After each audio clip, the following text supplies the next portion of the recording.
Good evening, everybody. Have you ever been home alone and thought you heard footsteps in the hallway? Or you might have heard your name whispered behind you. Tonight's story is a psychological horror story about such happenings. I call this story Paranoia.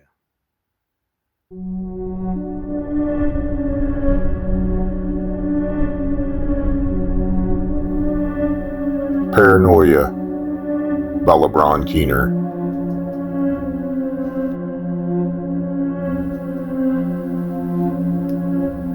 I used to believe paranoia belonged to the fragile. It was a defect of the nervous system, I thought. A fracture in the architecture of weaker minds. The sort of illness that made people see faces in curtains and demons rising out of chimney smoke. It was irrational, inflated, childish. I understand now that I was wrong. Paranoia is not chaotic. It is meticulous. It studies patterns. It memorizes routine.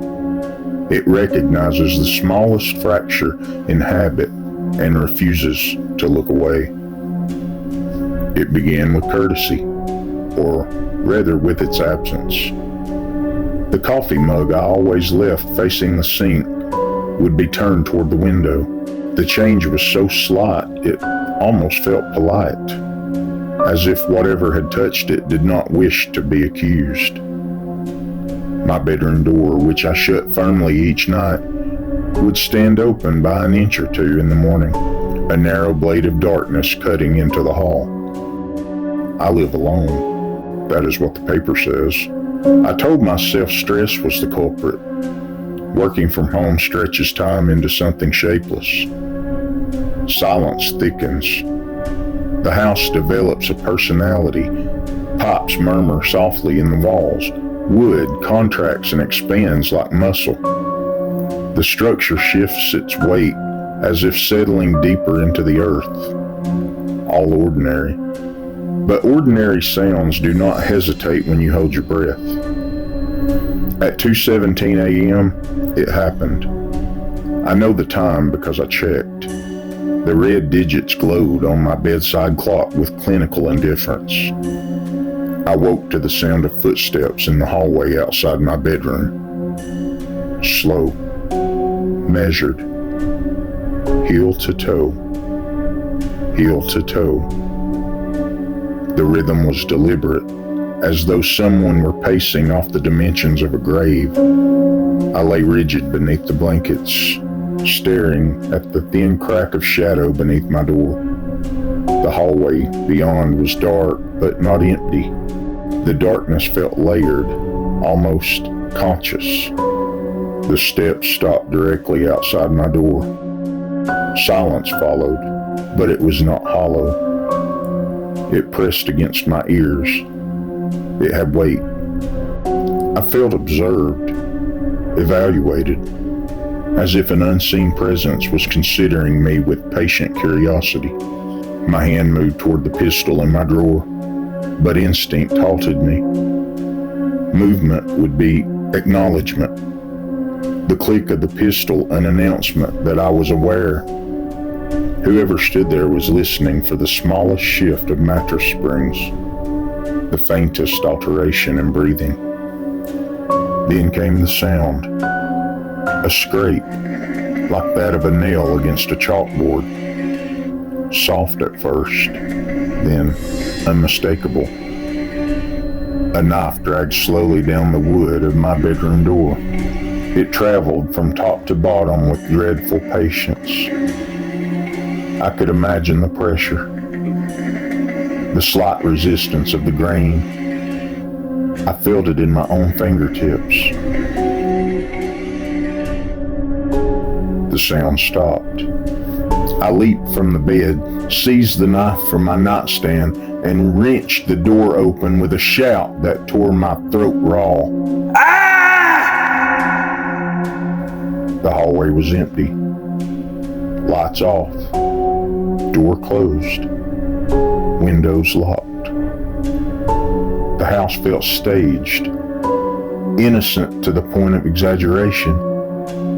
I searched everything: closets, cabinets, the shower curtain, even the crawl space hatch in the hallway I had never once opened before. Nothing. By morning, embarrassment replaced fear. A dream. Stress. The mind is capable of astonishing fabrications. Then I saw the scratches. Horizontal gouges carved into the outside of my bedroom door. Clean, fresh, at shoulder height. They had not been there before. The wood fibers were still raised and rough against my fingers. That was when the suspicion shifted, not toward the house, toward me. I installed cameras that afternoon, 3 of them.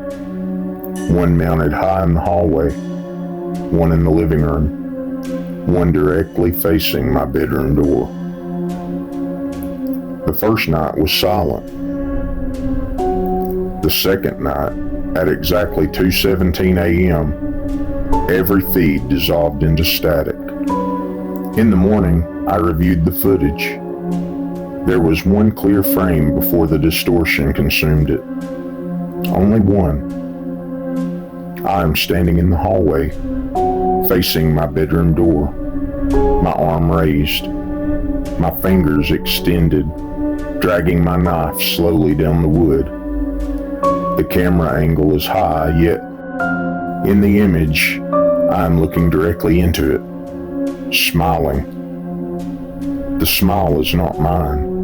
It stretches too wide, distorting my face into something grotesque.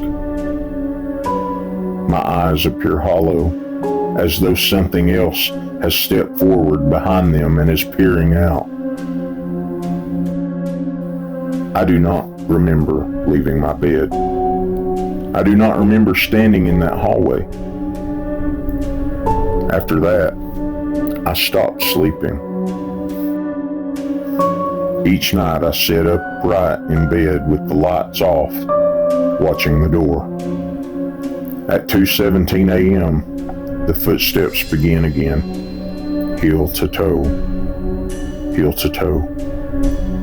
At first they moved beyond the door. I tracked their slow progress along the hallway. Then, 3 nights ago, realization slid into me like a blade. The sound was too close, too intimate. It was not coming from outside the room. It was inside the room with me. I held my breath. The steps were circling, softly, behind me. There is a corner of my bedroom I cannot see from the bed. The footsteps moved through that blind space, heel to toe, heel to toe. As the sound passed directly behind my head, I felt warm air brushing the back of my neck. Not cold, warm. Then I heard a whisper, not from the corner, not from the door, from my own mouth. My voice spoke clearly, though my lips did not move. Do not turn around. The footsteps stopped. I am writing this at 2:16 a.m. The room is silent. The knife rests heavy in my palm. In a moment, the steps will begin again. What terrifies me most is not that something may be standing in the corner. It is certain that when I finally turn around, I will see myself standing there, holding this same knife I clutch in my hand, smiling that same impossible smile, grotesquely wide. waiting for me to decide which one of us keeps my body. Detective Mike Carroll lowered the pages slowly. The man lay on the bedroom floor before him, the knife buried deep in his own chest. His hands still clutched the handle with a grip so tight it seemed fused to the bone. There were no signs of forced entry, no evidence of struggle, only the scratches on the door. 4 of them, all horizontal, all perfectly parallel. The house had already been sealed off with yellow tape. A uniformed officer gently drew a white sheet from the bed and covered the body. Carol studied the dead man's face.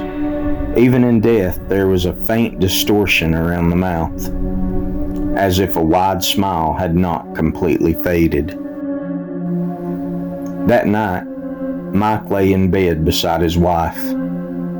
She was reading, the soft rustle of pages turning in the quiet room. He stared at the ceiling, replaying the scene repeatedly. The scratches, the paper, the expression on the corpse. He turned toward her. "Did you hear that?" he asked. She did not look up. "Hear what?" "I thought I heard footsteps in the hall." She smiled gently. "You are exhausted. Try to get some sleep." He turned onto his side. He kept his eyes open. The house settled. Then he heard it. Soft, measured, heel to toe. Heel to toe. Heel to toe. Heel to toe.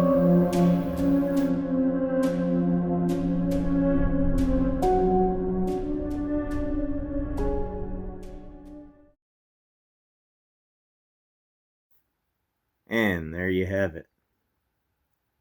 Next time you think you hear footsteps, or you think you hear your voice being called behind you,